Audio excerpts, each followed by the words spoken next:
We know in all things in life, some people get it and some people don't get it. I love baseball and I get it. I enjoy the game quite a bit. When I go to the game, it always kind of irks me just a little bit to see people in these nice front row seats, and maybe people my age, maybe a little younger, and all they do during the game is they talk to each other while feet away is a game that's going on. They don't get it, do they? They're there, but they don't pay attention, and they lose everything, don't they? Well, probably not the greatest comparisons, but with the Blessed Mother, some people get it, some people don't get it, and there are some who are in the middle. There are some who, like those two men in the front row, who just talk to each other. They know something's going on, but they're more absorbed in themselves than they are in what's in front of their eyes. The same thing with us and the Blessed Mother. You know, we know the Blessed Mother exists.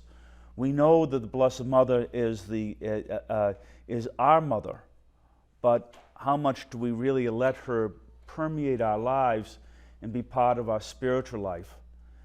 As Catholics, we understand of the Blessed Mother that she is not divine. God is divine. Her Son is divine. But she carried the divine in her womb. And she was conceived without sin in the Immaculate Conception. And because that she never sinned, she was assumed into heaven.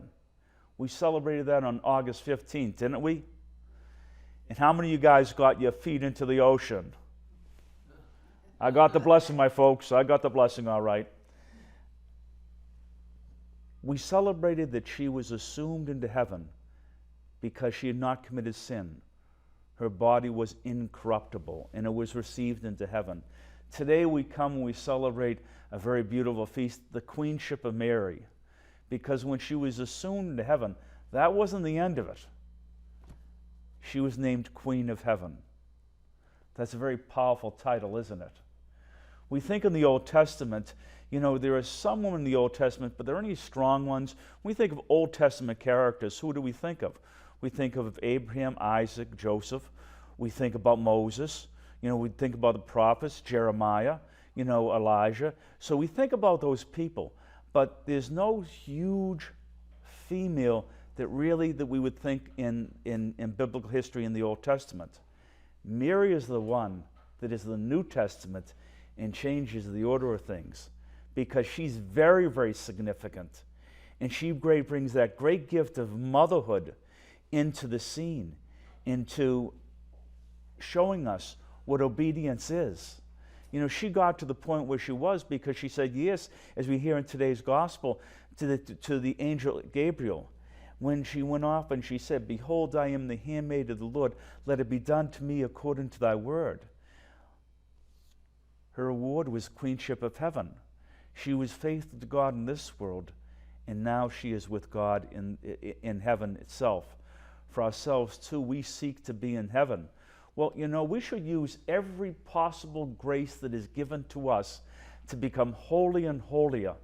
And if you ask me about the big guns of getting holy, the Blessed Mother got to rank up there, doesn't she? That rosary, isn't that rosary something powerful? You break those beads out, and guess what? You're meditating on the mysteries. Any of those problems you have, all of a sudden they seem to be manageable, don't they?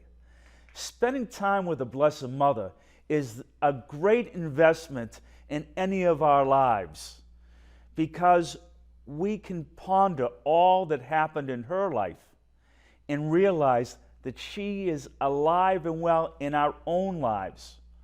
All we have to do is fly unto her, as we hear in the Memorare. I've been very blessed with my relationship with the Blessed Mother. When I was in banking, I had a couple of times when I had some really tough decisions I had to make, and or bad situations that I would find myself in the middle. And so with a little bit of common sense that I had in my life, I realized the smartest place to handle that wasn't the bar room, might have been a lot more funner, but it was actually St. Anthony's Shrine. I would go in the afternoon, around noontime, and I would go inside there, and I would spend a good 40 minutes inside there, and I would be in front of the monstrance, and I would be praying, but I would be asking the Blessed Mother to help me. I'll tell you right now, you develop yourself enough times. I had enough time, I had a few times, twice, where I went inside there in really bad condition, really so filled with anxiety. And I will tell you, I had the experience of feeling the embrace of the Blessed Mother, physical embrace of the Blessed Mother. This is what happens when we forge our relationship with the Blessed Mother. She will intercede with her Son. She also will come to us and give us the comfort that any good mother gives to a child in trouble.